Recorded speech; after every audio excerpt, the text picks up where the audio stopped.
حضرت حذیفہ بن اسید انصاری رضی اللہ تعالی عنہ فرماتے ہیں کہ حضور تشریف لائے اور ہم کسی امر میں بات کر رہے تھے، تو حضور علیہ السلام نے ارشاد فرمایا کہ تم کس چیز کا تذکرہ کر رہے ہو؟ تو ہم نے عرض کی حضور ہم قیامت کے بارے میں ذکر کر رہے ہیں۔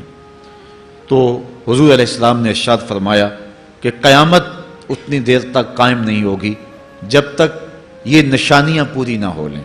ان میں سے ایک حضور نے دھوئیں کا ذکر فرمایا، دوسرا دجال کا تذکرہ کیا، تیسرا دابۃ الارض یعنی یاجوج اور ماجوج کا تذکرہ کیا کہ وہ نکلیں گے، اس طرح سورج کا مغرب سے نکلنا اس کا ذکر کیا، حضرت عیسیٰ علیہ السلام کے نزول کا ذکر کیا۔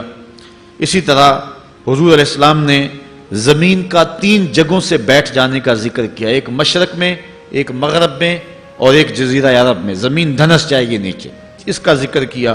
اور یمن کی جانب سے ایک آگ نکلے گی جو لوگوں کو دھکیل کر کے شام کے میدان میں لے آئے گی، اس کا تذکرہ کیا۔ فرمایا جب تک یہ نشانیاں پوری نہیں ہو جاتی اتنی دیر تک قیامت قائم نہیں ہوگی۔ تو یہ قیامت کے آنے سے قبل جو ہیں وہ نشانیاں ہیں جو ظاہر ہوں۔